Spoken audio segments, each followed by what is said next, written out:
Good day to you, Miss. My name is Thivashini. So for today, for the case study analysis, I would like to start from my introduction, which is describing the main issue of the case study. So I would start from the blades. Roller blade manufacturer is facing a significant financial challenges due to the volatility of the Thai baht amid economic turmoil in Asia. This is primarily because Blades has entered into a fixed price export agreement with a Thai importer for its primary product, which is pedos, while also importing components from Thailand without a fixed agreement. The depreciation of the Thai baht against the dollar has raised concerns about the negative impact on Blades' profit margins, particularly since the company generates net inflows in baht.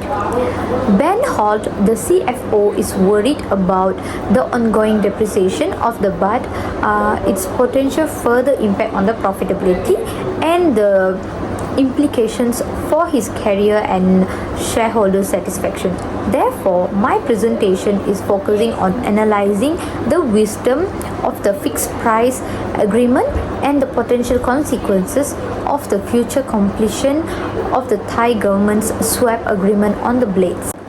So based on the case study, we was asked to answer a few questions. So the first question was, did the intervention effort by the Thai government constitute direct or indirect intervention? And we was asked to explain. So the intervention effort by the Thai government constituted direct intervention. Direct intervention involves actions taken by a government or central bank to influence its currency's exchange rate directly by buying or selling its own currency in the foreign exchange market. In this case, the Thai government directly intervened by using its dollar reserve to purchase Thai baht in the foreign exchange market. The action aimed to support the baht's value against downward pressure. And the second question was, did the intervention by the Thai government constitute the sterilite or no sterilite intervention? So for this, the intervention by the Thai government constituted no sterilized intervention. No sterilite intervention occurs when a central bank buys or sells foreign currency in the foreign exchange market without offsetting these actions through domestic monetary operations. In other words, the central bank does not take additional steps to neutralize the impact of its foreign exchange activities on the domestic money supply. In this case, the Thai government used its dollar reserves to buy the Thai baht in attempt to support the baht value. So for the third question, we was asked to explain the differences between sterilized and non-sterilized intervention. So for the non-sterilized intervention, I would like to explain about three things, which is currency purchase or sale. The central bank buys or sells its own currency in the foreign exchange market. For example, if the central bank wants to strengthen its currency, it will buy its own currency using its foreign exchange reserves, such as US dollars. Conversely, to weaken its currency, the central bank will sell its own currency and buy foreign currencies. Second one will be impact on money supply. This action alters the money supply in the domestic economy. If the central bank buys its own currency, it withdraws the domestic currency from the market, effectively reducing the money supply. And for the third one, economic effects. Changes in the money supply can affect interest rates, inflation, and overall economic activity. For instance, a reduced money supply can lead to higher interest rates and lower inflation. while an increased money supply can lead to lower interest rates and higher inflation. And for sterilized intervention, I would like to explain on three things as well as the same thing: currency purchase or sale. Similar to non-sterilized intervention, the central bank buys or sells its own currency in the foreign exchange market to influence its value.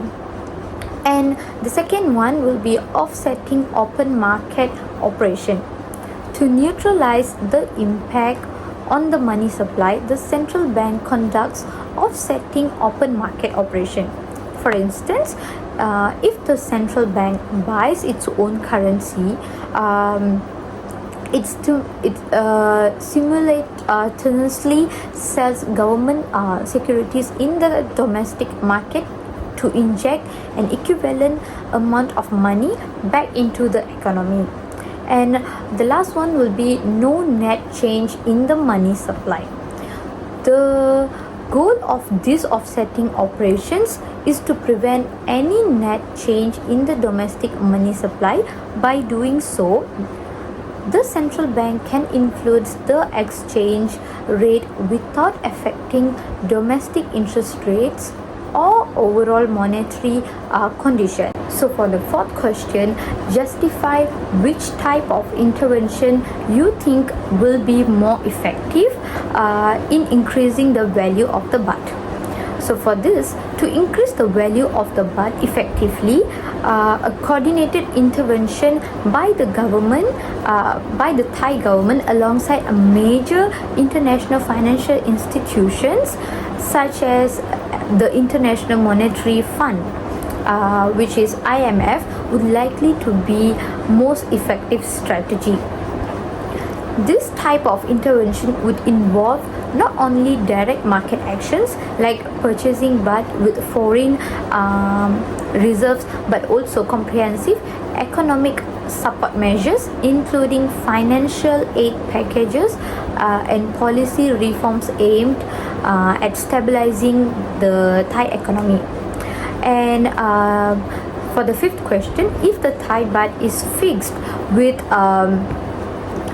the respect to the US dollar, how could this affect the US levels of inflation? If the Thai baht is fixed with respect to the US dollar, it can influence US levels of inflation in a couple of ways.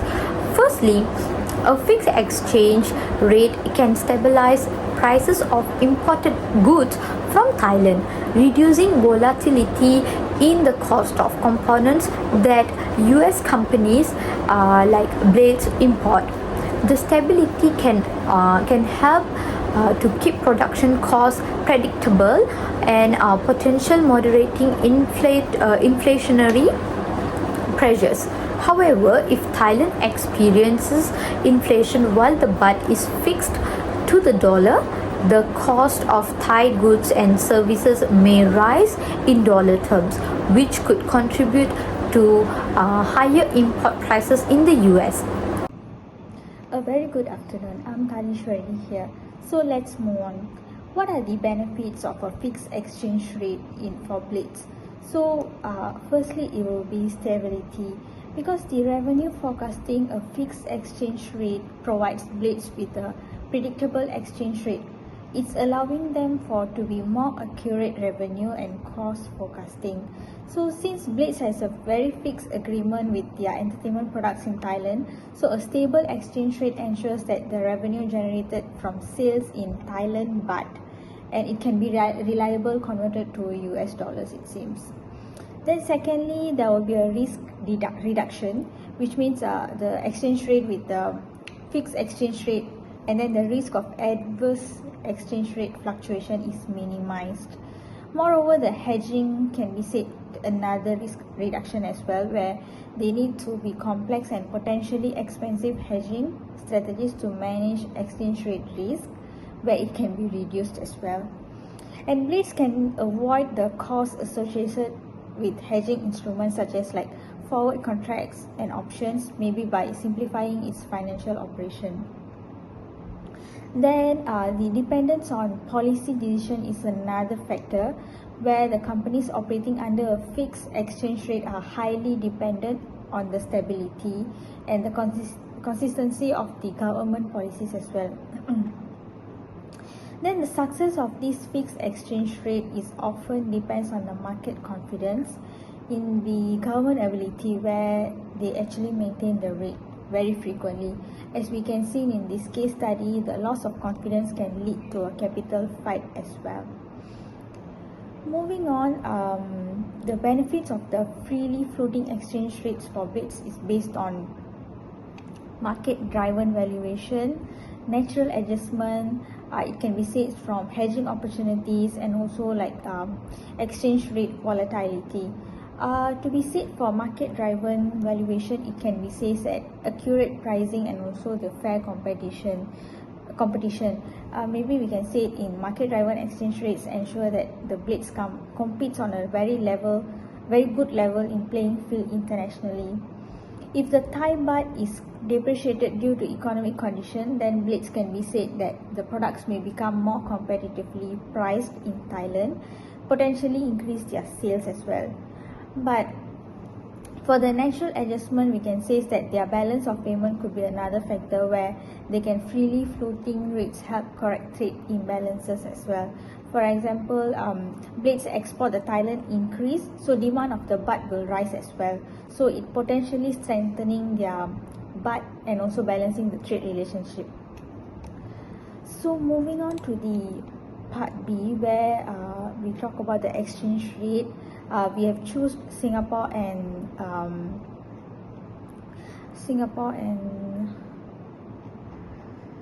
Japan.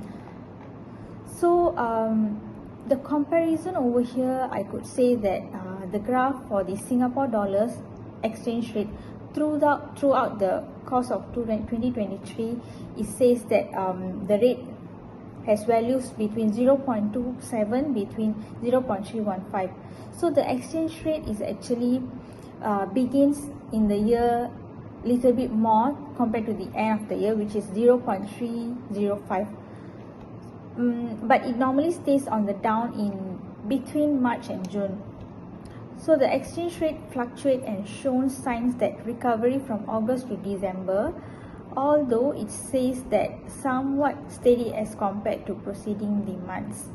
But in December, the exchange rate is little higher compared with the previous one, which is 0.285, where it marking at the end of the year.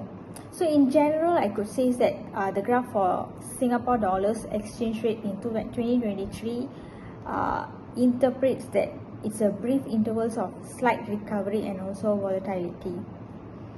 When to exchange rate in Japan, it's a bit different, where the exchange rate shown as the starting point of the exchange rate was 3.3 beginning of the year, and then the exchange rate moves in a small increment but stays near to the starting point throughout from January to February. But there were little rising tendency as the years goes on, where it getting close up to 3.4 in February and also in early March. But it's also noticeable that the exchange rate fluctuates somewhat but stays within the tight band about 3.2 from August to early October. So when we compare these both countries, right, SGD and JPY, I could say is that the exchange rate start of the year is little higher than SGD, starting with 0.305. So it's actually continuous downward trend from January to March, but then the exchange rate more between March and June. So it is clear from comparing the percentage changes in two currencies that the SGD had a more sustained decline trend, which led to a total decline from its starting value of around 3.6%. And the JPY, which is Japan currency, on the other hand, fluctuated significantly during the year ended with the exchange rate that was near to the beginning position. So over the course of the year, for Japan, volatility tended to a balance out with short-term increases of 3% and the short-term decreases of roughly 3% from the starting value. So in conclusion, we can say that while both the SGD and JPY had a significant fluctuation in 2023, where the Singapore dollar's drop was more severe and it was signaling a declining value of the currency. So in contrast, Japan saw a notable fluctuation in short run. Nevertheless, the year conclusions, the exchange rate remained mostly steady. So this research emphasizes how crucial it is to compare currency performance over a certain period of considering both size and direction of the exchange rate fluctuation. So that is all from us. Thank you.